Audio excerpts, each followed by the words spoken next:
Welcome to episode 178 of the Left Behind Game Club. This week, we continue our two-part Final Fantasy VII Remake series. Let's get right into it. You're listening to the Left Behind Game Club.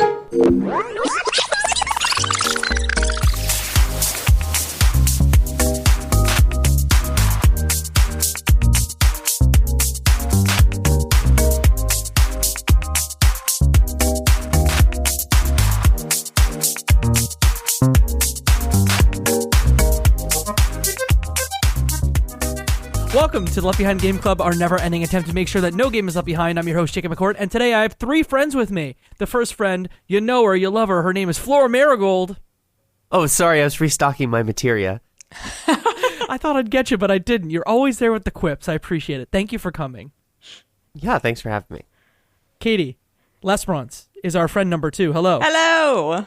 I'm back. We're going to talk about more things. She's back and to talk about the story of Final Fantasy VII Remake on the show for technically the 4th time now, but really like his 3rd time. He's the host of the Trophy Room. He is the program coordinator and co-founder of 6-1 Indie. He works for Vicarious PR. Kyle Stephenson, welcome back to the show. Let's mosey. Glad to be here.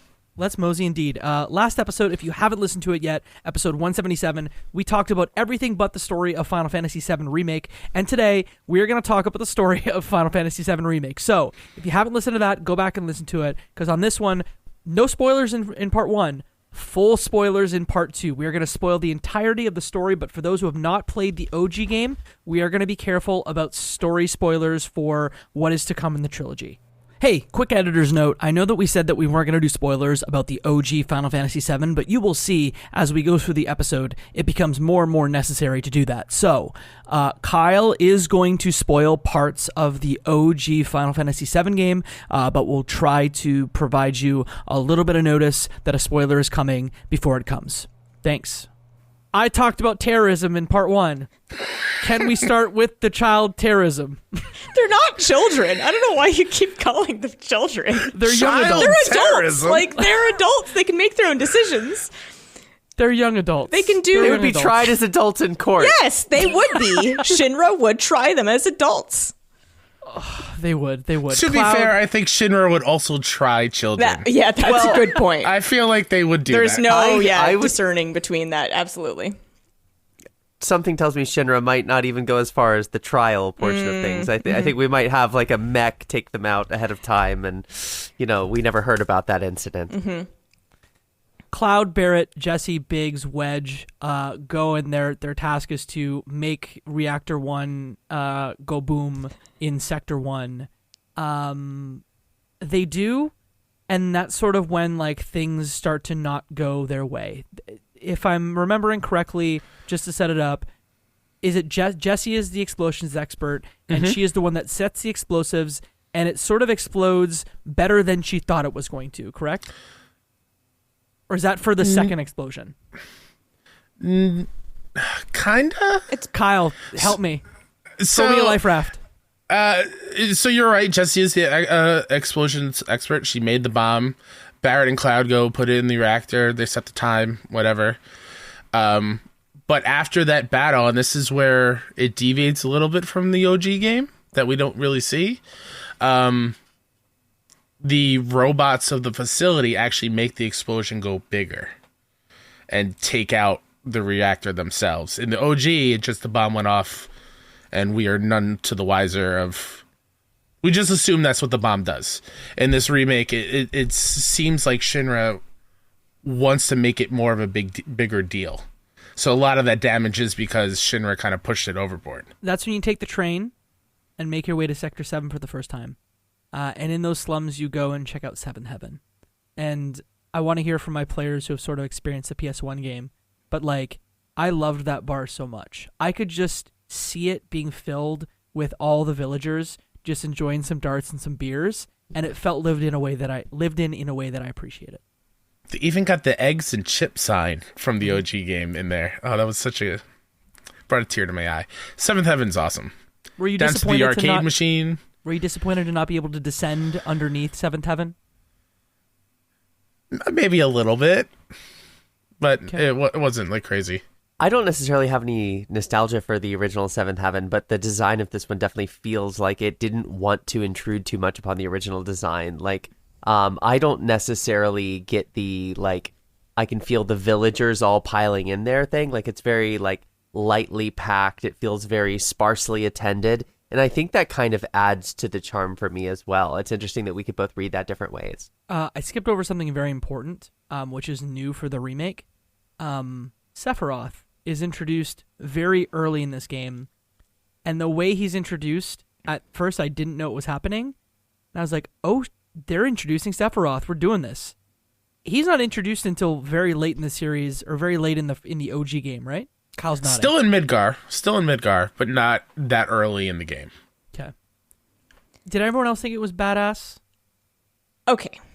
I thought it was Go, Katie, go. It was badass. Absolutely. I feel like it made it too convoluted in a way where I understand that they are laying seeds for this like alternate timeline.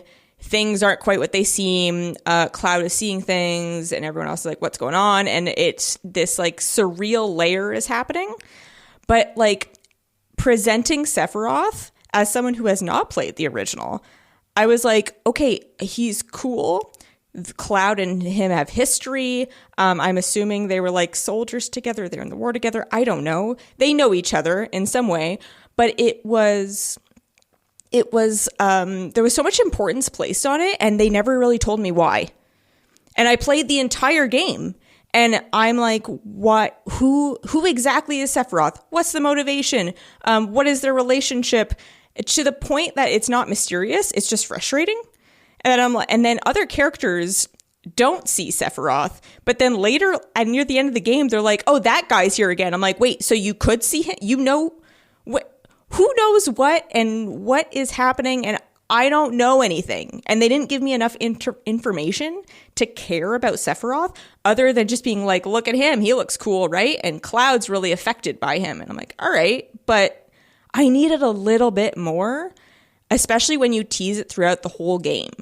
Like, it was confusing, and it felt like it should be more meaningful to me than it was. It's part of another issue just with the game in general, where I feel like it was very tailored to people who played the original, and there wasn't enough introduction for people who hadn't, which for a game that came out so long ago, I thought that they would. And I don't need a lot. Like, you can leave a lot of things to mystery, and like it's going to be in the second game or the third game. That's fine. But I just need a little bit, just something for me to just understand what's going on. So I don't know. Sephiroth, I'm like, I don't know how I feel yet, because I don't know anything about him, even though we've seen him a lot. We fight him, and I don't know why. It's the guy from Smash Brothers. Yeah, he killed Mario. That was a big deal. He was in Kingdom Hearts too. It's wild. Yes. I mean, you're not wrong, Katie. I definitely think that moment is there for fans of the OG game, and only for them, as a way to kind of throw a curveball. Is like, yeah, no, this is not going to be beat by beat, scene by scene kind of replay of the original. I geeked out when I saw it, just because I was like, oh, this is new. And when you hear the music, which we didn't really touch on in the other episode, but man, the music in this game is legendary. But when you hear his Sephiroth's theme, and then you follow, and that whole scene plays out, I was like, oh man, this is gonna be good. So I don't really have a developed sense of Sephiroth's character, having never finished the original Final Fantasy VII. I know, like, he's one of the most well-known video game characters of all time, but I don't know much more than that. And so I recognized him, of course, in the introduction to this game, but I read it more as like Cloud having sort of like PTSD flashbacks, and like this just being more like, it almost doesn't matter who is showing up in the scene. It could be Sephiroth, it could be anybody. The thing that me as the player, I think I'm like, when I'm playing this for the first time at least, what I'm thinking about is like, okay, well, my protagonist is dealing with a lot of stuff right now, and I just need to recognize that he's not stable, and it doesn't really matter what the specifics are.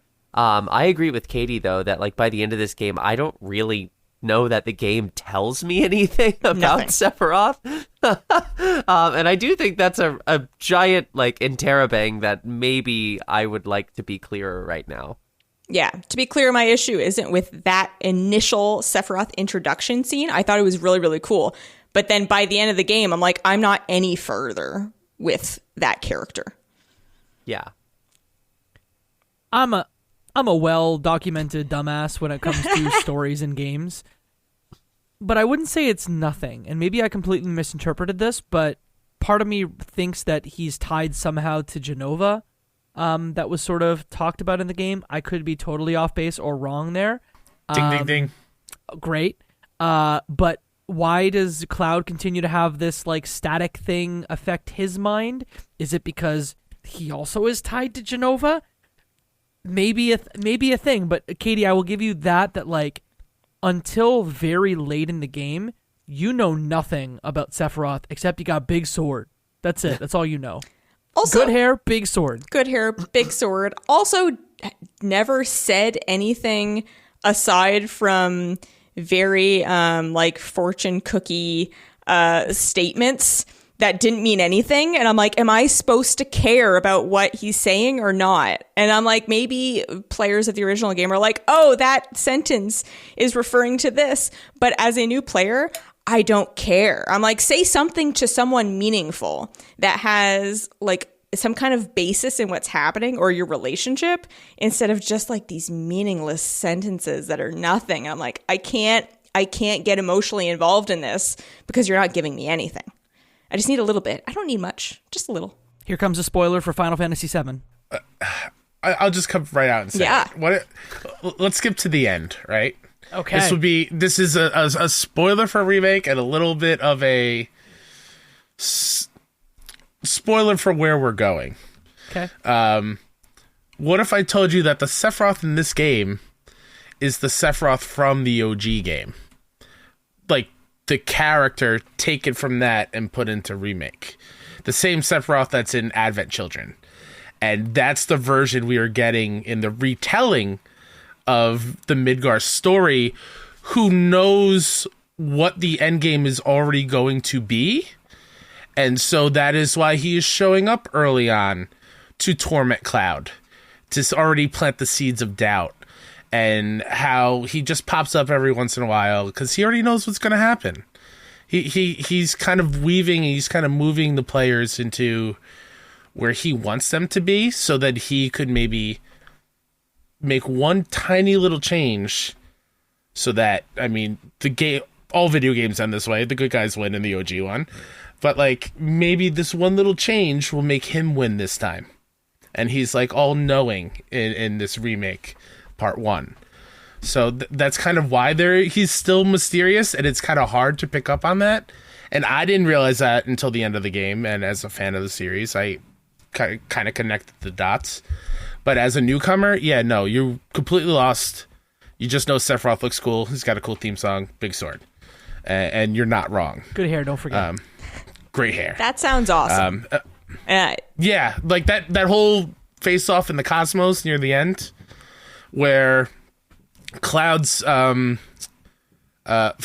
limit break, I think it's called Omni Slash, which is, like, in the OG game, is the best limit break you can get. And in the OG one, that is what you use to kill Sephiroth. In that Cosmo scene, Sephiroth blocks it because he knows what the move is. That's cool. And that's kind of how they're kind of tweaking it a little bit. And I feel like they're just going to open up those floodgates in the next one. So everyone can kind of, like, understand a little bit more. And we're recording this after the Rebirth demo is out, which the Rebirth demo is a flashback scene that happens right after the Midgar part, which goes into the Sephiroth backstory. So new players will understand it a little bit more of who that character is. But yeah, first little taste of Remake, Sephiroth is just a cool villain. That's pretty much it. It kind of still convoluted. It kind of stinks that it takes a 35-hour game to realize that, like, I don't have all the context. Well, I mean, you don't You're have the not- you're not context wrong. from the start because it's all mystery, right? And Cloud's reacting, and they're Yeah. not telling you why. Like, I know it's mysterious, and I know that I don't have all the information. And again, I'm okay with not having all the information and like being teased along and like, oh, you'll figure this out down the road. We're just planting seeds right now. But again, I just need you to give me something so that I am emotionally invested as a new player, because that sounds awesome for someone who's played it before and has experience with the game. And I want to have like a little bit of that, even if it's just a base of like, this is Sephiroth, this is why I care. Yeah, he just wasn't that interesting aside from looking cool. And I thought he would be way more interesting to me. Does he talk a lot in the OG game?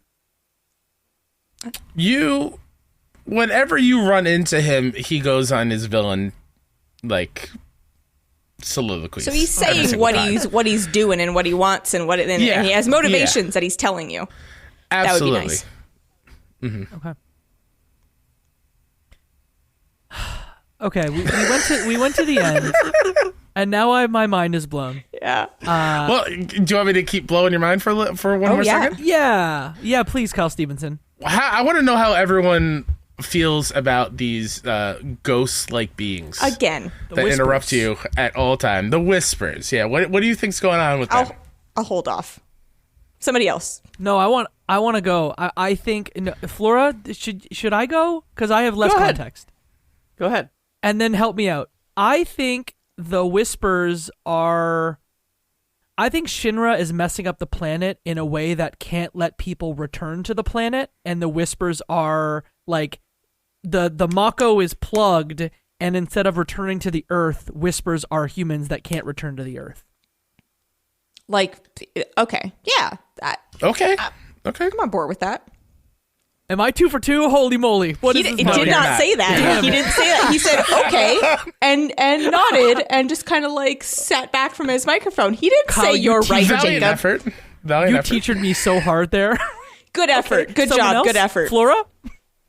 That's so much more sophisticated than any theory I might be able to advance that I'm just going to retreat into my doghouse for a second. As far as the whispers go and their role in it, like I think very surface level, like this is just the creators moving their god hand with the original source material and just saying, deal with it, player. And like the characters are then like reacting to it in like a breaking the fourth wall sort of manner. That's all I've read into it. I haven't thought about like actually how the whispers tie in to the world that these characters are inhabiting.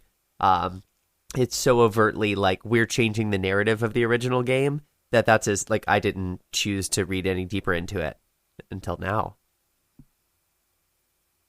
I don't know what the whispers do, and I don't know what they're there for, but they look cool, and they made for some cool scenes. When the end, when they're all zipping around the tower, I'm like, oh, that looks cool. Like a lot of this game, I'm like, that looks cool. I don't know what it is or what it means or what's happening, but it looks cool. Yeah. Yeah. So the whispers are affectionately called from a lot of fans of this game as the plot ghost. They are there to make sure that the OG story is being told in the way that it was in the first game. Oh, that's cool. And the way that developers use it in this one is the whispers are like, this is where Flora was right, where it's a little bit of a meta break, a fourth wall break, where the whispers are all the fans of the original game making sure that the story is told from how they remember it. And it's a true remake kind of way, but it's also tied to they only show up because there is a Sephiroth that isn't from this timeline, and they want to make sure that the story still hits what is supposed to happen in the OG game. And that's their existence is because there's a virus in the system, and that virus is Sephiroth. And so when the whispers or placos like prevent Cloud and I think it's Tifa from like right outside Seventh Heaven, like that fight, like you have to fight a bunch of whispers instead of, I forget, you have to meet up with Jesse and Biggs or whatever. They force you to fight them So Jessie and Biggs and Wedge, I think, are overwhelmed, and Jessie hurts her ankle to force you to go on her mission and force her to experience other things that the OG game had. Oh. So they're very much kind of steering the story into what it should be in the timeline, a set timeline of, all right, you got to hit this beat, you got to hit this beat, you got to hit this beat. And then at the end, where you defeat them, is like, okay, from here on forward, it might be completely different, which is exciting from OG fans. Like, which is why I said it's the best remake that's not a remake, because it's like they're playing with that term a lot loosey goosey here. So did they also save Barrett? They did. Okay. Absolutely, he was not supposed to die. Right.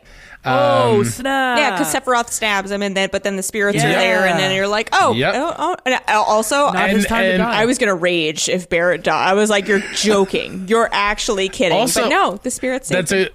That's a good point, because there is still some variations where Wedge was supposed to die when the plate fell. In the OG, he's dead. He doesn't come back and help for a little bit.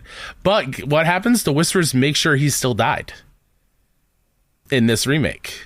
Like, that was it. Biggs, however, also supposed to die in the OG. That is where, when they destroyed the Whisperers at the end, now the timeline has converged, and now we still have Biggs for some reason. That is where I'm like, huh, that's weird.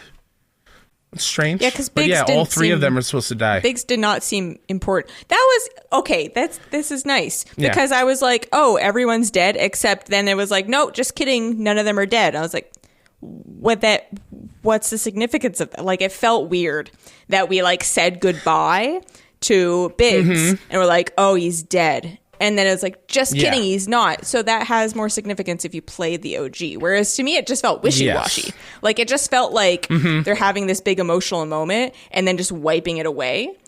And yeah, I didn't really get why we even did it. Also multiple times with Jessie too. But see, that's cool.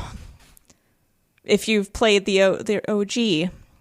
This is kind of more infuriating that, again, I get it. It's hard to do. It's hard to write a game like this where you are doing this with people who feel so passionately about the original and know the storyline so well, and make the game for them where you're twisting the narrative. And it's hard to also bring in new players with that.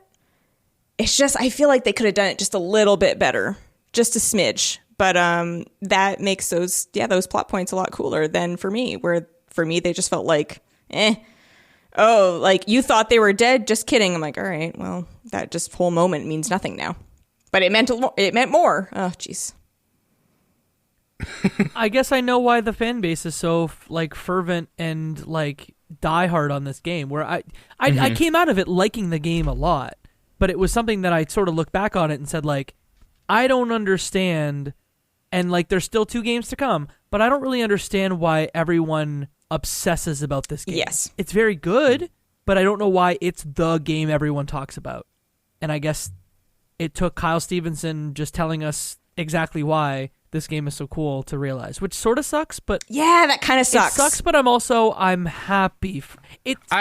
I will say, if any of you decide now that you've played this to go back and play the OG, just the Midgar section, the 6-8 hours or whatever it is, and then you can see just how Remake kind of messes with things a little bit, and you can see like the little changes here and there, or just how faithful they were in certain parts. Yeah, Can we? It's kinda cool. Can we like move forward to when this game gets super super horny? Like we're sure. talking. Which occasion? There are Go on. The kind of the middle, like the third of the way in. There are so many things. We talking Walmart? I'm talking about Walmart. I'm talking about spit shining orbs. Like, there's a lot of things that get thrown out that I was like, all right, Madam M is something. I was like, hello. There's Kyle looks good in a dress. yeah, there's a Retweet. lot happening on Walmart. There was a hand job joke with Yes! Matt and M, which Yeah. is wild. How did Walmart get hit for the people who've played the OG? Flora, did you experience the Walmart in the OG? I did, yes. I don't have anything substantial to say about it because I played it when I was so young. But like, this felt like probably my favorite section of the entire remake. Just in terms of like the design of the city, the neon lights, the compactness of it all, like the actual activities you get up to. It felt like the area that had the most charisma out of any of the places that you spend significant time with. And it landed really, really well for me, I would say. And on the replay, when you actually go through and do all of the side stuff that's available, I think it was the area that was also the most worth my time. So, and then the horniness, it was awesome. So, no complaints. Yeah, that Tifa dress is something else. Oh, are we gonna out ourselves as to which dresses we got on our playthroughs here? Of course. Okay, so I got the mature dress. I don't remember what questions you answered for that, but that felt appropriate. Jacob, I think I had the black and white one. Whatever dress that was. I think. Oh goodness, there's like. I'll look up the names. Oh, I did the mature dress. Does that mean I'm horny? Some of the questions are like... Again, I know this is a podcast, but clip it out. I'm just all clips today, Kyle.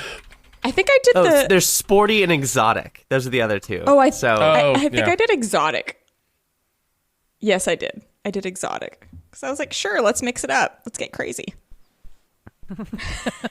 Yeah, no. For Tifa, definitely mature. For Aerith, I ended up getting her intricate red dress. Mm-hmm. Because I don't know about y'all, but I ended up doing all the side quests up until like all the chapter 13 side quests, I believe, that open up. Where at that point, I was just like past it. I'm just like, I don't know if I'm going to finish this game on time, but also like, I'm good with side quests. There's nothing in here I need to do. So, intimate red dress, thumbs up. Yeah, did the same. Absolutely, and same thing with the side quests also. Cloud,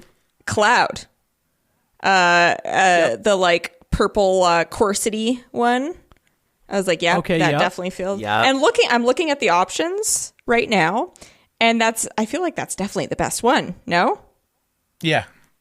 Oh, yeah. Like- It's the best one. I don't know. I got the white dress, and I liked it. I felt like it was very dignified for Cloud.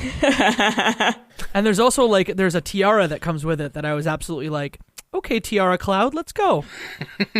So, yeah, in the OG, you have to do a bunch of these different very short side quests to unlock everything for Cloud so that you can get picked by Don Corneo at the end. Tiara had its own one, dress had its own one, a wig had its own one. I feel like a perfume was another one. The honeybee section in the OG is just literally you just walk into a room, you black out because Cloud has one of those, staticky moments in the OG, and then you just wake up and they give you, I think, makeup or something there. I think the Honeybee Inn is my standout here in Well Market. I love that so much. Oh, yeah. And I love the rhythm part of it. It was great. It was just funny to see Cloud up there just absolutely nailing it with no practice. Yeah. Right? Like, it was pretty great. That's Soldier for you. They prepare you for everything. I love Don Corneo as much as he was Shout out like to sort Mark of Hamill. a Yakuza What? character. That's Mark Hamill? That's Mark Hamill. Stop. What a guy. What? Yeah. Crushed it. Yeah. He nailed it. Don Corneo is something. That's another one. I found myself just being like, where am I now? What is happening? What are these characters? That was one of the most like Yakuza-y areas where I'm just like, these characters are so over the top that, and then watching the other characters like react to that, like watching Cloud react to that is hysterical. Yeah, Don Corneo is something. Mark Hamill. In the original game or the remake? Remake. Is it not him? I thought it was him. It says Fred Tatasciore. Oh, okay. I could be totally wrong. But everyone's saying if you Google Mark Hamill, Don Corneo, there's a lot of like people that go, sounds awfully like Mark Hamill. I always just assumed it was him. But like the character is very like Mark Hamill-esque. Yeah. And the twirly mustache just is like, could you not see Mark Hamill just like playing that up when he's talking about his portrayal of Don Corneo when he's at a con? I could. Absolutely. Now I'm curious. Yeah, the internet says it basically a lot of people saying, wait, I thought it was Mark Hamill. Okay, no. I'm totally wrong on that one. I always thought it was. Yeah, no, it's Fred Corey or whatever it is. It's all good. He sounds like Mark Hamill. And Yeah, those it arena definitely fights are very fun. Oh, yeah. That Hell House boss fight? Yeah. That's just a normal enemy you can fight whenever you want in OG. It's a random boss encounter. It's a house. Yeah. That shoots fire and dish at you. It's a random boss encounter? Like you... So that's like you can fight the Hell House randomly throughout that whole section. Like wandering around, it's a random encounter that pops up as the house. Oh, but they turned it... Yep, and it's just a normal enemy. It's not a boss or anything. Interesting. But that's a good enemy that they could be like, oh, we can like blow this up into a whole thing. Like that's a good choice and for sure. It's a great commentary too, and the way they do it in the remake, where it's like, yeah, we're gonna have all you people who live in the slums fight the one thing you want so badly is an actual like house to live in. Except to us rich people, we're gonna use a house as an enemy to fight you. Yeah, it's whatever. Right, like the opulence is the point there. Yep. Huh. I can't wait till you guys get introduced to some of the other wacky enemies. Like there's a Triceratops tank in the open world section. That's gonna be fun. Can we talk about what happened in Sector 7? Sure, you want to talk about what's up with that cat? Yeah, absolutely. Just please, what's up with the cat? Start there. What is up with that cat? You don't meet the cat until way later in the OG game. Okay. That cat eventually will become a party member, which is all I will say. Okay. But that was very much out of nowhere. I can't believe they showed that character here, but it makes sense if you know who that character is. They go by the name of Kate Sith. Mm-hmm.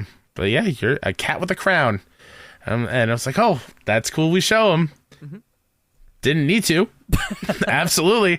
I imagine people who never played the original game were like, who the hell is this cat? Why is he so important? Why is he there? But yeah.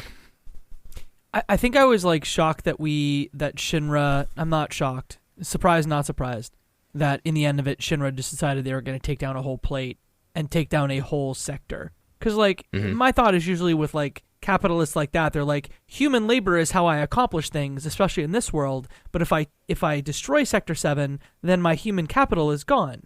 I just, that calculus of like destroying a whole sector was just like to potentially take down the enemy just seemed like overkill to me. It just shows like how little they value it, right? That they're like, we have other sectors. It's fine. It doesn't matter if we take out a whole area. It really reminded me of Hunger Games, even though they technically don't actually take out the sector. But yeah, I was like, Hunger Games? What? Sector 13 is gone? Well, I also... Wow.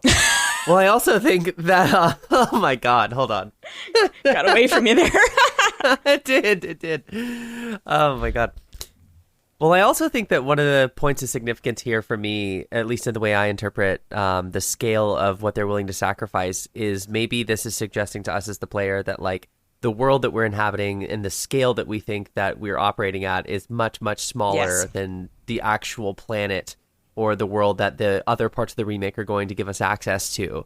And so like, okay, Sector 7, like that seems like a giant sacrifice right now, and yet that's a blip on the radar. Maybe in the grand scheme of things. That's kind of how I read that. No notes. I agree. Yeah, same. Like you said, like that seems like a big deal, but it's like, oh, maybe Shinra is bigger than we think. That the whole aim of their goals is bigger than we think than just cheap labor and running a company. It's like there must be bigger motivations, I would assume. Yeah, and maybe that's like one way to charitably read what I was critiquing earlier for this game being really cramped and like linear, and how it like forces your perspective in these really, really tiny sections of the game that you can't really like move freely between. Maybe that's to like make you feel that this is an all-consuming world, and then like that is a rug pull later for the story like that we just haven't seen yet. Or just to make you feel like like the people who live there do. Like it's very claustrophobic and you're stuck and you can't just move about freely. Like it's an ordeal to get from one place to another. That really sets up that environment really well. That's a good point. Actually, I really like that. And it's always wild, like, to realize how small your world is when you, like, even earlier in the game, like, look up at the plate to say, like, crazy amount of scale just above me, but then also, like, when the plate comes down, seeing the sliver of the sky that's, like, above the plate, that just, not knowing much about the world, I'm like, oh, I know there's a world outside of Midgar, but you sort of get lulled into this false sense of security that every player or every non-playable character like lives in, of like they only know Midgar.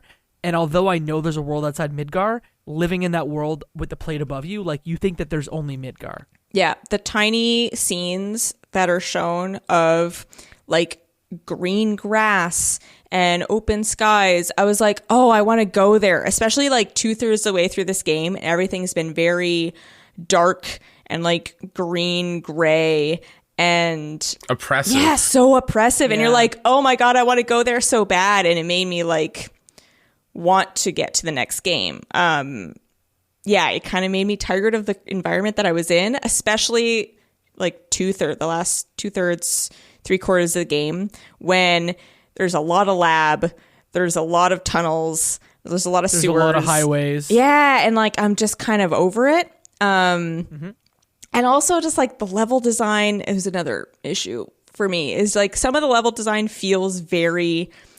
1997 games, where the ghost train area, I'm like, I'm going upstairs, there's a room, there's a door on the other side, then I go down a hallway, there's another room. Like it felt like I could picture that layout in like Final Fantasy I.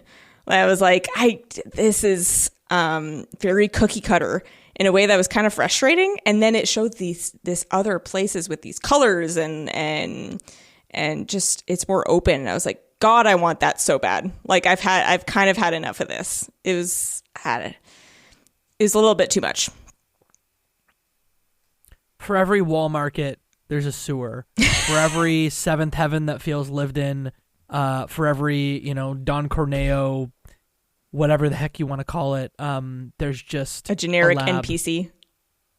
I loved Shinra, the corporate building, but once you got into the labs, boring.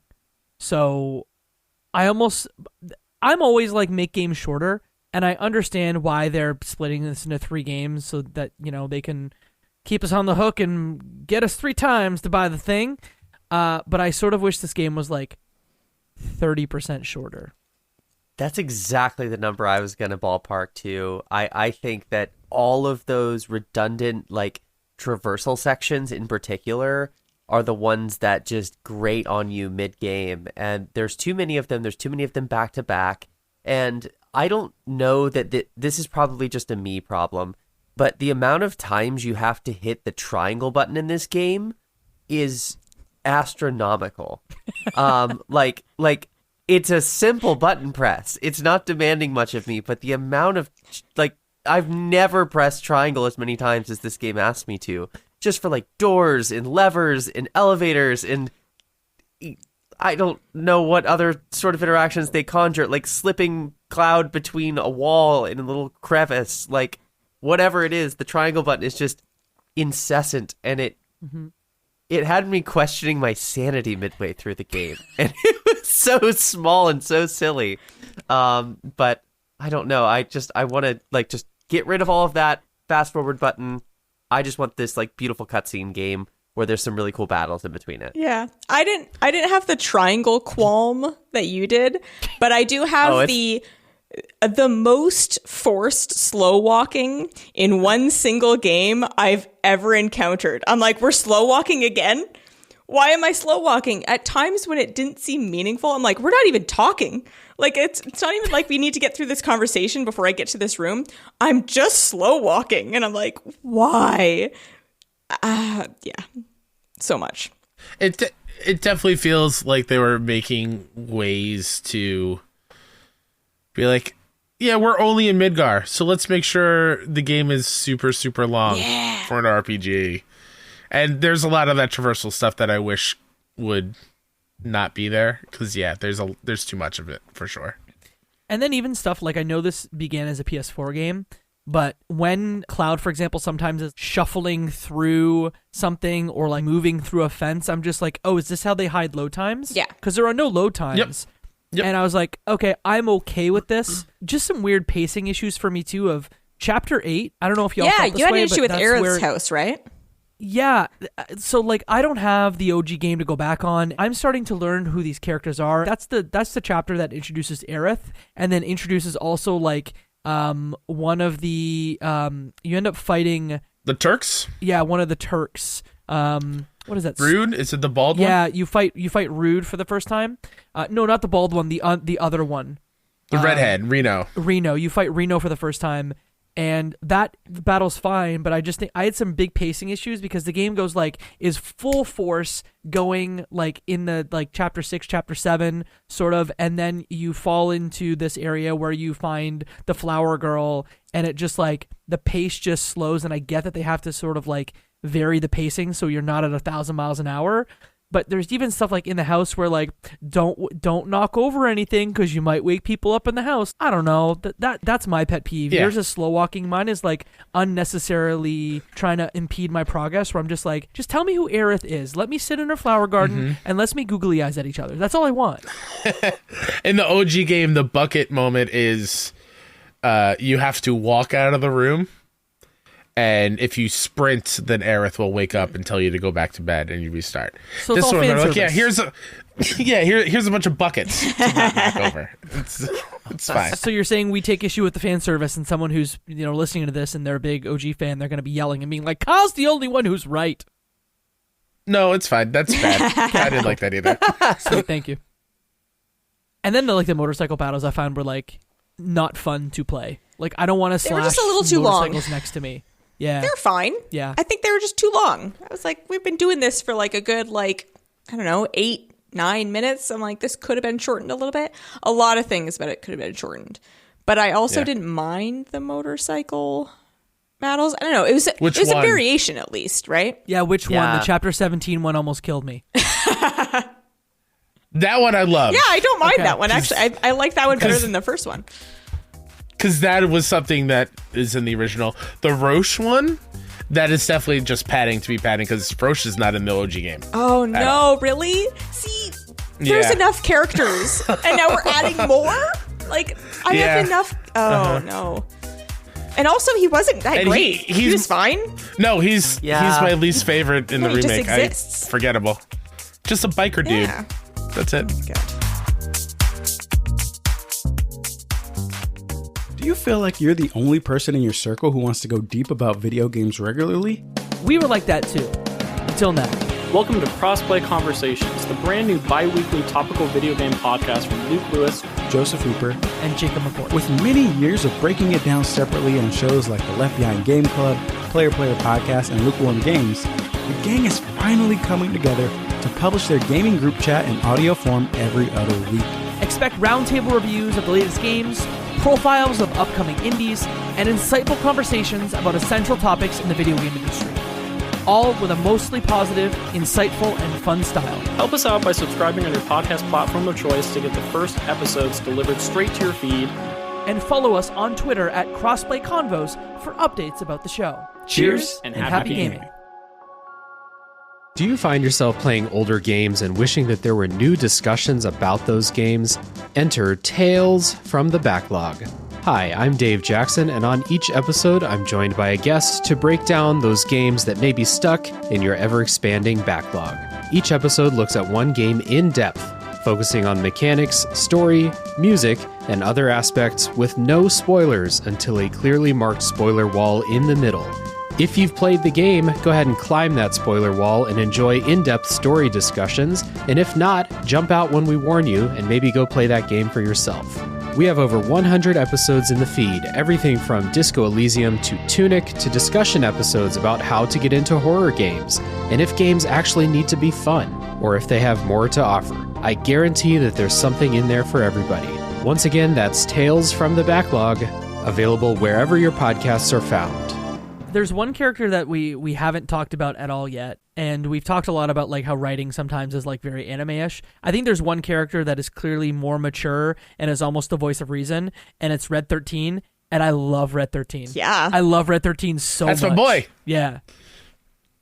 I can't wait for you all to meet his grandfather in the game. Oh my God. Red 13's great. grandfather is going to be amazing. Oh. Yeah. Yeah. Probably not what you're picturing either. Ooh. I'll just say that. Even better. Yeah. Red is awesome because Red is, he is the voice of reason. He's the elder of the group. And I like his introduction here. As a fan of the series, I'm bummed we didn't get to control him in this one. Next game we will, thank goodness. But yeah, Red's easily one of my favorite characters, and I'm glad that he got the love that he deserves in this one. Mm-hmm. Why do you think that we didn't get to control him in this game? That was something that I couldn't really pick apart in this remake. I think it was just too late in the remake story to throw a new character into the mix. I think that might be the only reason, because we do get him so late. Yeah. Okay. And if it was a little bit if we got to play more into right after Midgar, maybe we could have controlled him for a little bit. Like, he does take part in some battles, but it's not controllable at all. I feel like it's probably a lot of dev time that they're like, is it worth it to have it in this game, or can that be pushed to the next one? And it can, realistically. Yeah. I was like, oh my God, I get a panther looking buddy who basically looks like Scar from The Lion King, but good. I was like, oh my God, it's Scar. It's like the same fur tone and a scar over one eye. I'm like, yeah, except he's wonderful. Long live the king. Long live the king. Kyle, I just noticed your shirt is Final Fantasy VII characters. For the audio listener, It's like the Brady Bunch, but Final Fantasy VII. Yeah, it's the OG. This is your party. This is everyone that you can play as. Spoilers for later. I'm glad the audio listeners can't see it. Yeah. Aerith is Cetra? Cetra, yep. Cetra. She's an ancient. She's an ancient. Mm-hmm. So she's also powerful being? I mean, most likely, I would assume. I mean, as soon as you see her, you're like, oh, she has Mako eyes. But from all presentation, from everything that you've gathered from her, you're like, she's not a soldier. Yeah, you're like, is she a soldier? I'm like, why would she be a soldier? That makes no sense. I'm like, but yes, she has Mako eyes, which is also nobody's remarked upon the fact that she has Mako eyes. Like, it's right there, and no character has been like, that seems weird. Like, I feel like character awareness is lacking. Like, nobody is on top of anything. Like, everyone's just kind of piling forward and Shinra. And it's like, look around. Like, how did you not notice this? Aerith being a Cetra or an ancient, she's in tune with the life stream, which is what the Mako is. Mm-hmm. And in a way, similar to the Whispers, the reason why she knows everything pretty much is because the life stream also knows that Sephiroth is not supposed to be here. And is telling her, because of her ancient bloodline, and because she's a Cetra and the last living one, that kind of nudge her to make sure that everyone else knows that this Sephiroth dude is not the one that's supposed to be here right now. Something's off. And kind of unlocks all that for her, and which is why at the end she's like the one, we have to defeat destiny. Mm-hmm. So we have to do this in order to save the planet, kind of thing. Without going into other major spoilers, I think that's as much as I can get into with her. But it is also very convenient how they're like, yeah, no, she also just knows everything. And that's not also it's not explained all that well either. Mm-hmm. And she doesn't. There's a lot that happens either. in the last 2 hours. Yeah, no. Yeah. Well, then, it was when she unlocks Red 13's ability to speak. Mm-hmm. Is when I'm like, how'd she do that? Oh, I missed that entirely. That's just. Yeah. So Red is very feral, and it looks like he's going after Hojo in that hallway, and he's growling, and Aerith very calmly goes up and kind of touches him, and it seems like she unlocks his ability to speak or calm him, and I think Red, in that same cutscene or the next one after, basically explains that through that touch, he learned of the planet and everything because of the ancient powers. Again, it's Final Fantasy story. It's crazy.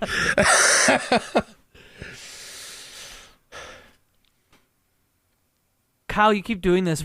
Sorry. You blow. No. That's good. This would be such. I'm a also different doing a podcast really without you. bad job of explaining it. No, you're Doesn't giving feel us like it. exactly Okay. what we need when we need it. Okay. Yeah. Aerith is also incredibly important to the story. Incredibly important, and that's all I'll say. Is Hojo important to the story? Because he just seems like the underboss that we're just like, going to kill. I'm surprised he even survived to this point. Hojo's the mad scientist that is doing things against or out. He's like the doing things Frankenstein's- outside of the classified materials. Like he's outside of whatever the program he's a part of. He's doing crazy test experiments, and I'm so happy that they fixed this in the remake. But the reason why Aerith and Red are locked up in the original, and this is just effed up. Hojo wanted Red to mate with Aerith to make sure that they still had ancient blood to continue their experiments. They allude to that Yeah. in this game. They though, don't allude to it Yeah. a little bit, but it's like straight up, they're in the same cage, and Hojo's like, yeah, no, that's why we want her here, to make sure they can produce a child, so we can continue experiments. And I'm like, oh god, that's messed I feel up. like there's Hojo's one of the main villains, by the way, Okay. in this whole story. Okay. He's a messed up human. I feel like there's a lot of weird things from the first one that they kind of cleaned up a little bit, and where they're just like, oh, that was not that it has to be like tasteful, but like stuff that they're like, oh, maybe that just wasn't, maybe we did shift that in a way that's less aiming for shock value, I guess, and like, I don't know, it just modernized things in a way. Like I've heard obviously that with the Honeybee Inn is like just modernized, whereas now it's like, now they're doing like a fantastically choreographed dance move that's like entertaining, and it's like, oh, this is worth investing in, as opposed to being like, haha, gender and gay jokes, basically. Is from what I've gathered from the that's original. a lot of what Walmart section had, and it was not the best. Whereas now looking it back feels on like it. Yeah. celebratory instead of like a shameful thing, and I really liked that. I liked that it was like, no, this is good. It's like, oh, it's this like area, it's like free, and everyone's I don't know, just like kind of like being who they are. It was nice. It was refreshing. I liked it a lot. Even the teacher of children, like she works at the Honeybee Inn in her spare time, just like, Oh don't my tell the God. kids. Yeah. Don't tell the kids. Did you run into her at the Yeah. Honeybee Inn? Yeah. She's just in an alleyway smoking and refuses to look at you. Yeah. It's great. Don't tell the kids. We don't know what Jenova is, right? I mean, I do. You do, but like we aren't. It's just like we know that this is some sort of being that is of importance. We don't know what it is yet. Correct. Okay. Okay, see, this is why I feel like my original introduction, my fast pitch, was this is the longest prologue I've ever played. Because I really feel like it sets up everything. And then it's like, okay, next time though, we're going. And like, it was a problem for me. Because I feel like there just wasn't enough. I feel like they're jamming too many things in without being focused. Like, I feel like a lot of the time there was a lack of focus, and like, what's important? What are the people I care about? Like, once we got to the lab and there's the villain, the mad scientist villain, I was like, okay, this is Hojo. This is a clear storyline that I can focus on and wrap my head around, as opposed to like, there's this villain and this henchman and this other henchman, and I'm like, give me a reason to care, basically. And so yeah, that was like a lot more grounded, I guess. So I'm hoping that going forward, it feels more focused. Now that we've introduced all these characters, we can like dive in a bit better. This felt very surfacey. So So yeah, I struggled a little bit with the plot. Like I struggled with a lot of things to this game, to be honest. To be fair, like I didn't enjoy a lot of the gameplay, and I felt a hard time grasping onto some of the plot. But I like the characters. I like the world. Like I think the world is really interesting, and I want to know more. It just didn't quite give me enough. And I don't know, maybe that's a common thing with new players, or maybe I'm an outsider and other people are like, no, I played it for the first time ever and it was amazing. I don't know, but I struggled a little bit. On that Jenova note, though, what we got in Remake is pretty much what we got in the OG game, up to the point where it ends. We don't know a whole lot about Jenova. But then you didn't have to wait like 4 years for the next game. Agreed.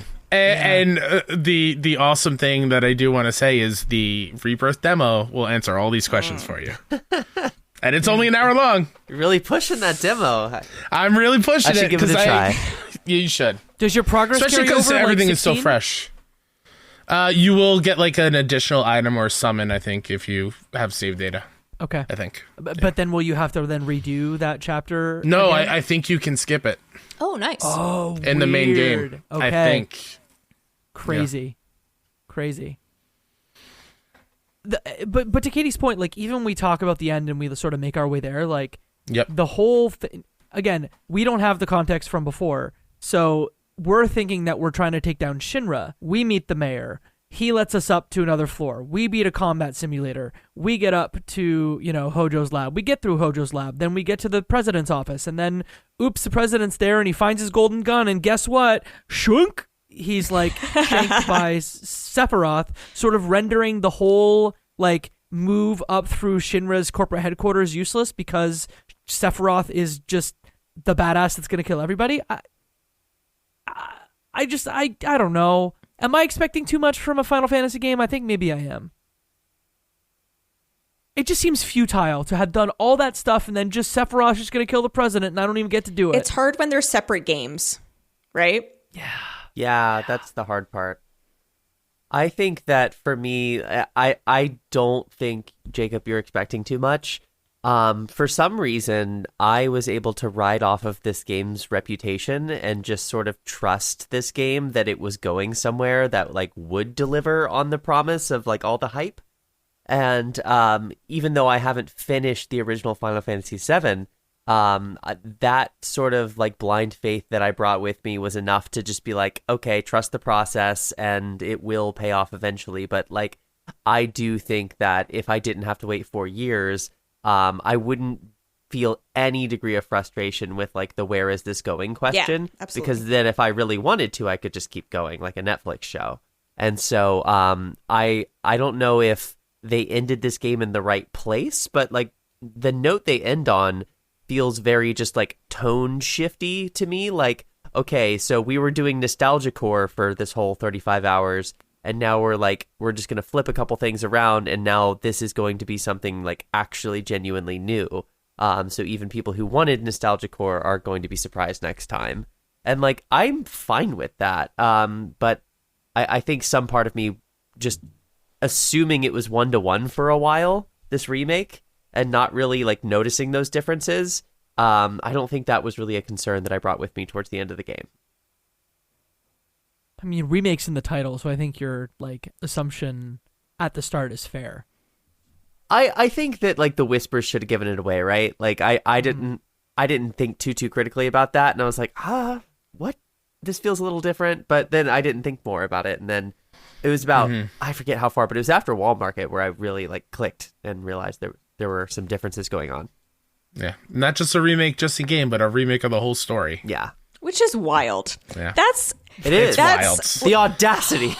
It's wild. It's really impressive that they're like, you know what? Let's remake this game that so many people it's beloved by this huge fan base, but they're like, no, we can bring it back, and they would have been satisfied with a prettied up, modernized remake. A 1-to-1, like more of a. Not that RE4 obviously had some tweaks involved and it was changed, but not like changed, right? Like it's not a different story. But to come back and say, hey, we're going to bring back this game that everyone loves so much and we are going to twist the story in a new, interesting way. I just admire the guts in doing that. And making it even more impressive that like, no, we're going to build on the last game. We're not just going to, remake it and push it out and everyone's going to buy it and love it. No, we're going to build on this thing that we made so many years ago and, arguably make it better. I don't know that, this game is necessarily better, but as the Final Fantasy VII story, like when you look it up and you read through it and it's like, no, it's better because we're building on it and we're adding timelines and different stories and it's just cool. Like, what else has done this? Nothing else has done this. The MCU. That doesn't count. Don't bring the MCU into games. This. That's so cheap. My God. That's me. I'm going to take it a bit of a different direction here, and I'm going to bring a question in from Alias X from the Discord. They ask, how's the music? What are some standout tracks? Kyle, you talked about the Sephiroth theme, but that main theme is just chef's kiss. My God. And when it's even played in the overworld, like I had heard some people are like, why are we playing it so early? But they play it early because it's so good. It's iconic. I will stand on this hill, this mountain, this podium, whatever high ground that it is, and say that this Final Fantasy VII soundtrack, OG, and this remake is the best video game music ever made. Whoa! It is. I listen to it at work. I listen to it when I'm, working out. It is everything to me. And this remake version took the old tracks and mixed them together with like. Each phase of a boss has a different version of the boss theme. Mm-hmm. And it all goes together with the action. It just feels additive instead of a separate thing. Like it all works together to make beautiful moments. And they make the sad part sad. They make the hype moments more hype. It's perfect. And I'm excited to hear future tracks, and I think they said like 700 tracks or whatever for the new one, 400 or something crazy. Yeah, it's nuts. It's great music. I mean, this track list is so long. I pulled it up today and flipped through it and was like flipping and flipping and flipping and flipping because it just keeps going. I love how the variants you get. Like you get these big like orchestral pieces and then you'll get like some like techno metal kind of grungy stuff that's mixed in, and the way it flows like in and out of that is just a lot of fun. Like it's fun to listen to. The hype pieces are really great. As soon as I heard, because I had never really listened to this before because I had no emotional attachment to it. As soon as I was fighting Sephiroth and I heard that like Sephiroth in the background, I was like, oh, I need to listen to this again. Like right now, like I need to listen to it right now. So I pulled it up immediately.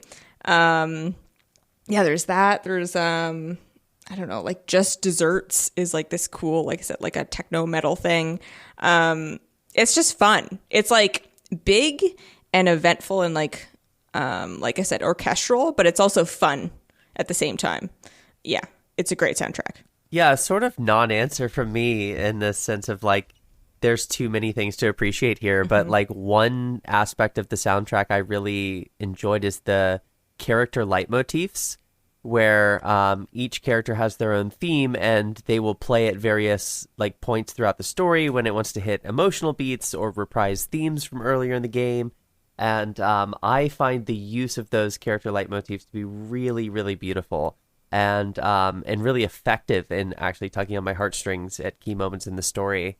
I think for some reason, I also think that like the intro song, like we talked about the visuals in the cutscene at the very beginning of the game, but the music at the beginning is phenomenal and really sells that cutscene.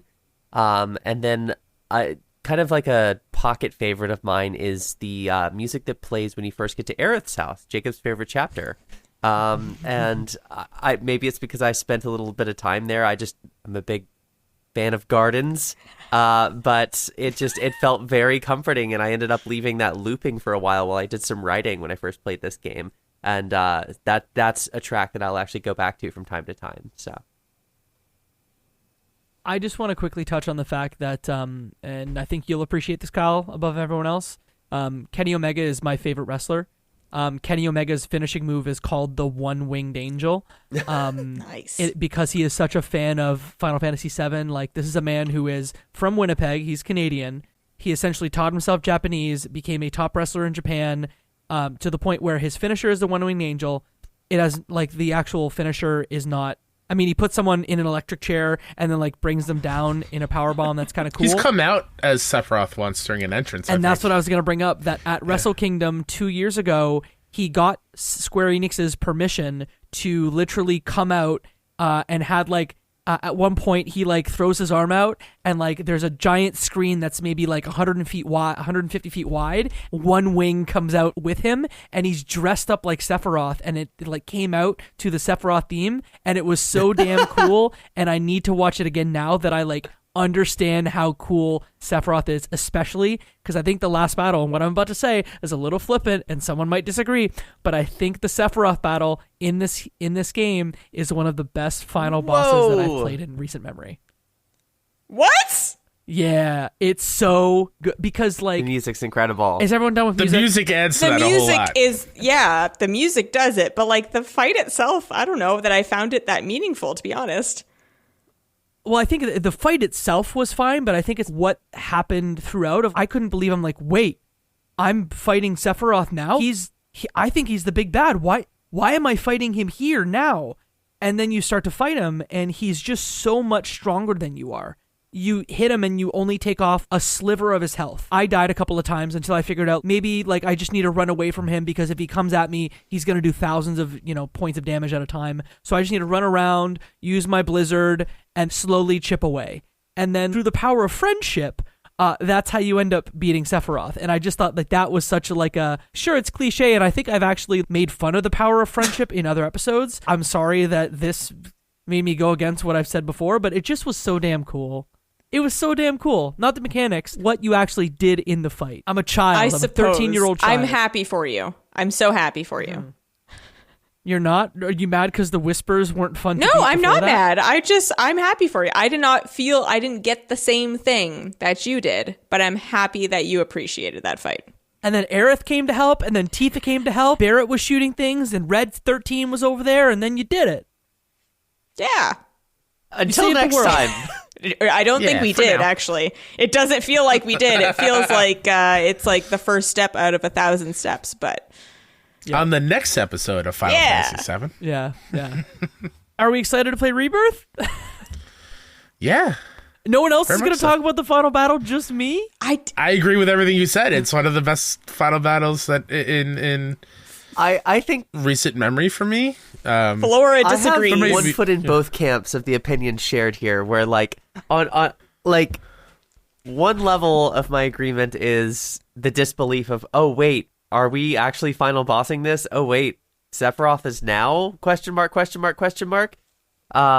then also the fight being just completely like just forgettable for me almost, like in terms of the actual mechanics. Again, the audio-visual components, phenomenal. The placement within this story and like the stakes that context is framed and like all that good stuff, yay. But the moment-to-moment mechanics of the battle are just like nothing for me. Also, I was scared of him. He was menacing. yeah, I guess. Because you automatically know that it's not the final battle with Sephiroth. So it kind of like, it diminishes it. I'm not like, oh my God, we're fighting. I'm like, oh, this is the first of, I don't know. We will fight him again. So I wasn't like, oh my God, we're fighting Sephiroth. It was like, all right, this is like the prequel fight, you know? For me, I was totally surprised because that's not a fight that happens at that moment. That was just like, oh my God, now is when we're going toe to toe with him. I feel completely inadequate with what Jacob was saying. It's how he's the best soldier to ever be a soldier ever. He's like the Taylor Swift of the soldier world. Everyone loves him. Topical. He's just like, he has fan clubs of him. That's how popular he is, and because of his exploits and his adventures, and knowing that he is not the Sephiroth that we're supposed to be fighting, but one that's already beefed up. It was a kind of an epic fight with that kind of knowledge of it. But does it do anything special? No. But just the pomp and circumstance of it all, I think, bumps it up. Having no history with Sephiroth, and also them not really introducing him properly. I'm like, all right, we're fighting this dude. He's a badass. We're fighting him. But I'm like, okay. I don't know. It didn't land for me. Okay, I have a question from the community that sort of gets from this. So this is from Silcanid on Twitter. The question is, it's clear at the end of the game that remake did not refer to a classic graphical or systems remake, but a full story one. Do you think it was on purpose to confuse fans, newcomers, and generate more hype, or just poor planning, naming scheme, and they just rode with it? This is masterful planning. Yeah. This is only planning. I think. I think it's named remake because everyone goes, oh, great, Final Fantasy VII Remake, and that makes them excited, and it has the double element of it not being a one-to-one remake, but also like marketing-wise, we're remaking Final Fantasy VII. This is what it is. Come buy it, and then once you are playing it and you've played the OG, you're like, oh my god, it's not a remake, and you're excited. So I think it does both. I think it's great.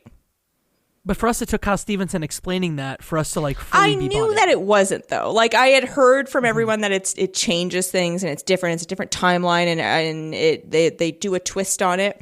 So I wasn't in day one not knowing. So I can't really give you my like frame of reference for that. But I think it's just a great name. Like, it's a great way to present that game to the population.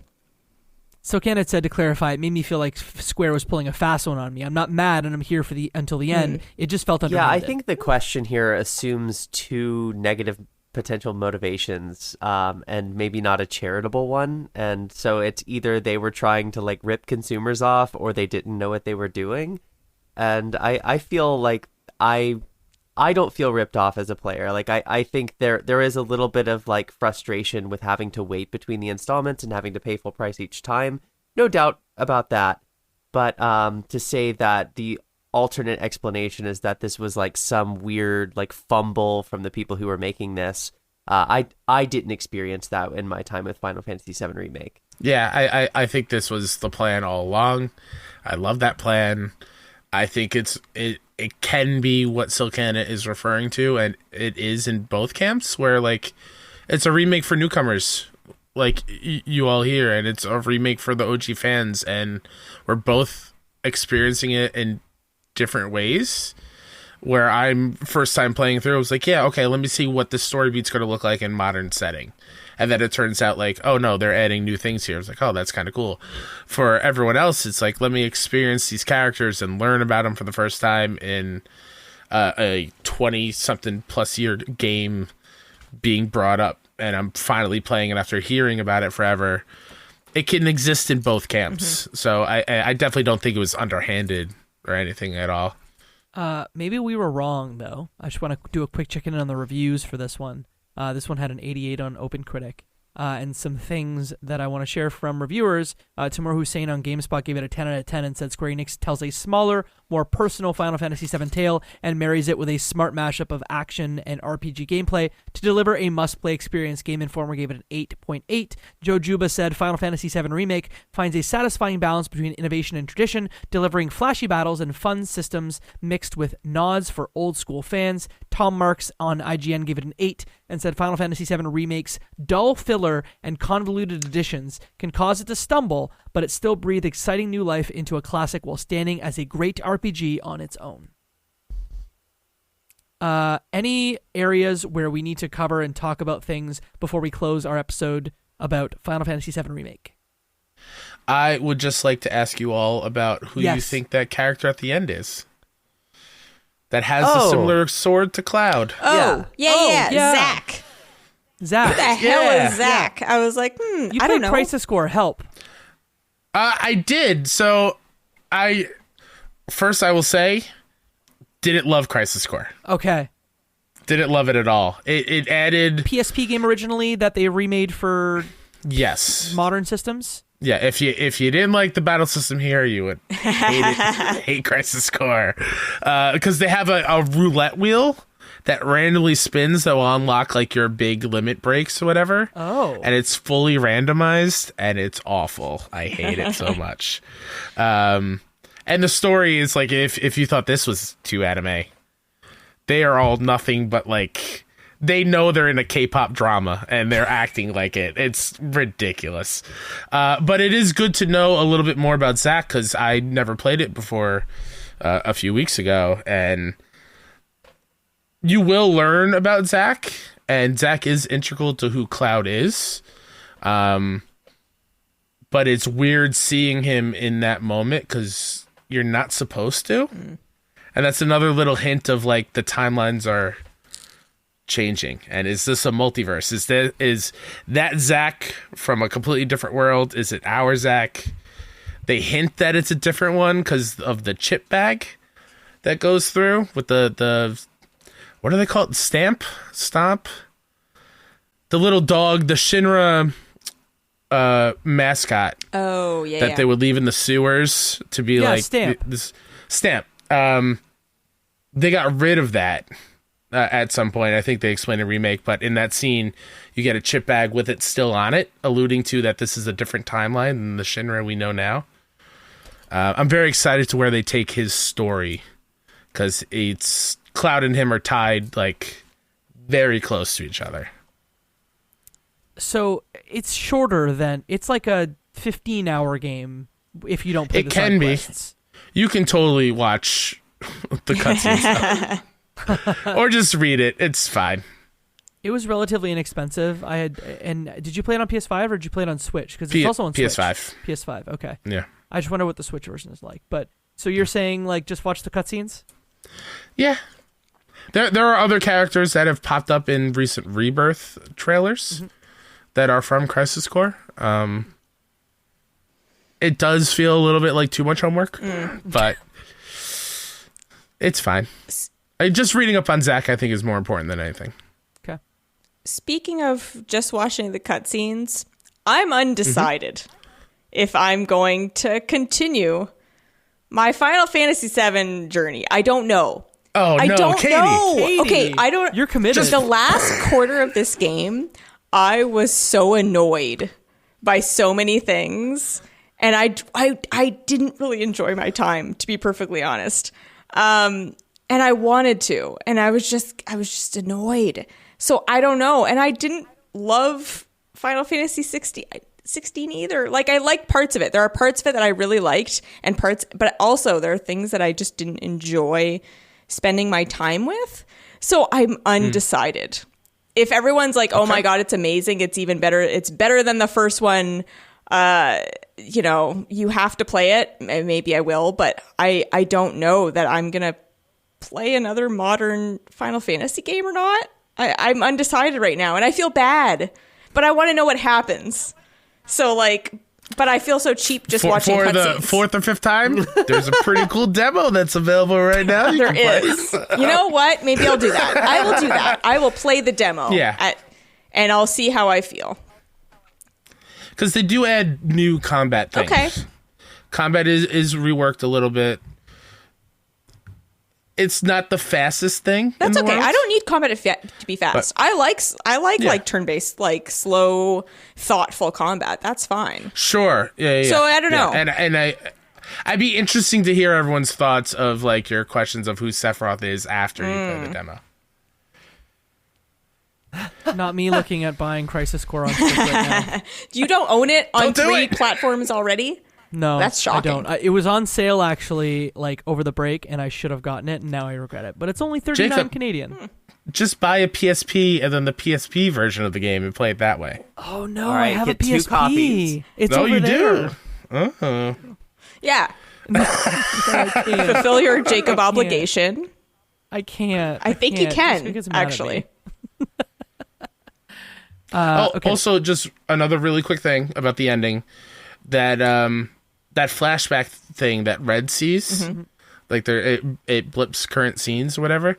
The scene of the other dog-like creatures that look like Yes. Red running through the canyon, that is a scene straight from Advent Children. Oh. That is legit straight from Advent Children, shot for shot. Like So that's another little hint that this is the Sephiroth from that timeline. And it's like necessary to the story going forward, which then leads into why it's back in theaters. Oh. Be like, hey, yeah, no, it's kind of... You should probably watch it. It's not great. It's bad. You hated it, but you should probably watch it. Tifa in a cowboy hat, though, I'm like, that's really cool.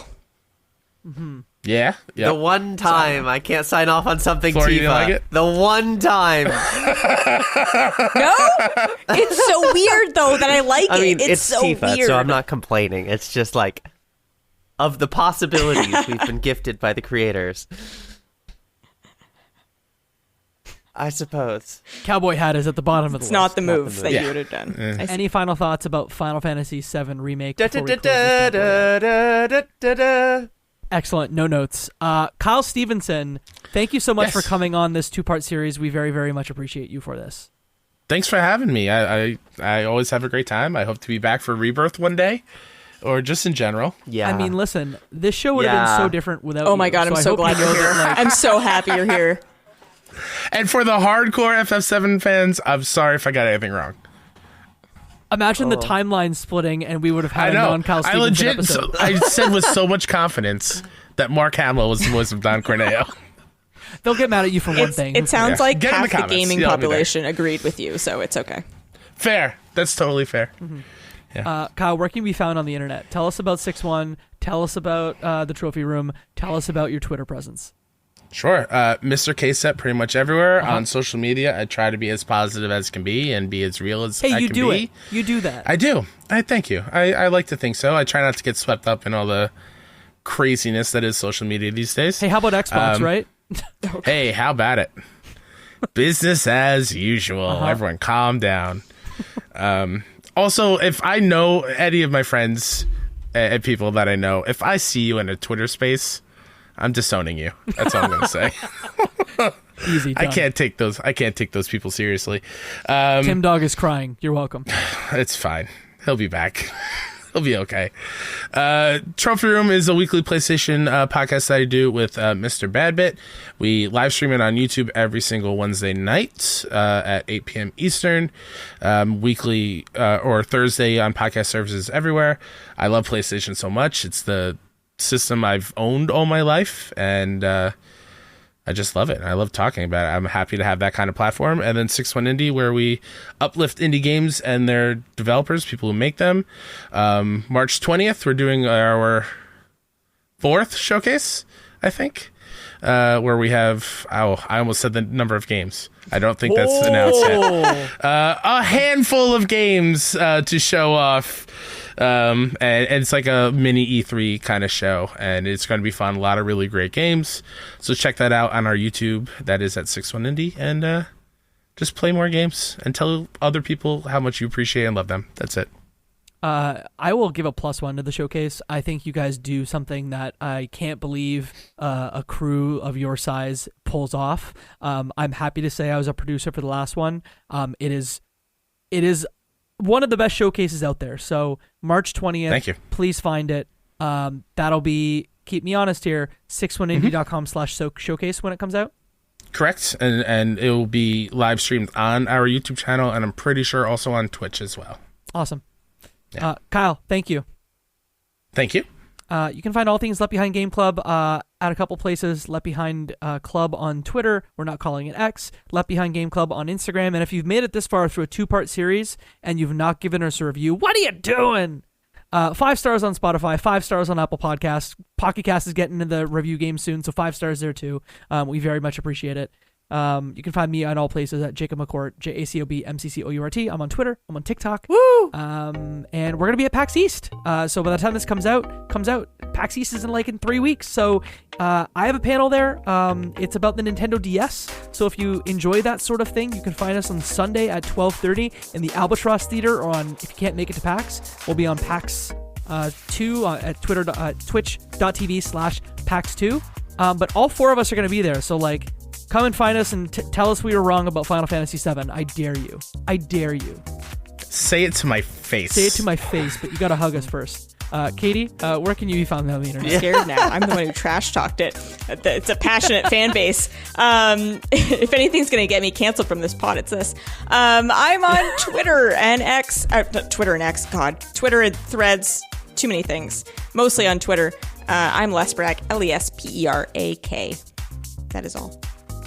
Flora. You can find me at epiloguegaming.com for my written articles, and you can find me in the Left Behind Game Club Discord. Ooh, where can you find that? Flora. I'm pretty sure it's just leftbehindgame.club, and then there's a big Discord button. Do we have a URL that's equally easy? Yeah, you can do that, which is the way Momotati always promoted it, but you can also go to leftbehindgame.club/Discord, and that's another place you can find it.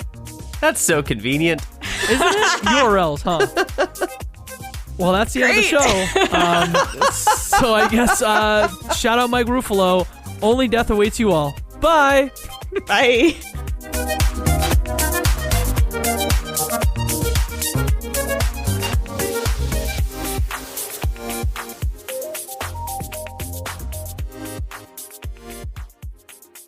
That's a famous Sephiroth quote, right? Yeah. Okay. Video games are a unique medium. They can tell stories, Immerse us in strange, fantastic worlds. blur the very boundaries of our reality. But at the end of the day, video games are fun. Whatever fun is to you. I'm Jeff Moonen, And I am Matt, a.k.a. Stormageddon. and on Fun and Games, we talk about the history, trends, and community of video games. It's a celebration of all the games we play and all the fun we find within them. And there's so many more games out there, so we hope you'll share in that conversation with us. Fun and Games podcast with Matt and Jeff. Find us on certainpov.com or wherever you get your podcasts. And happy gaming.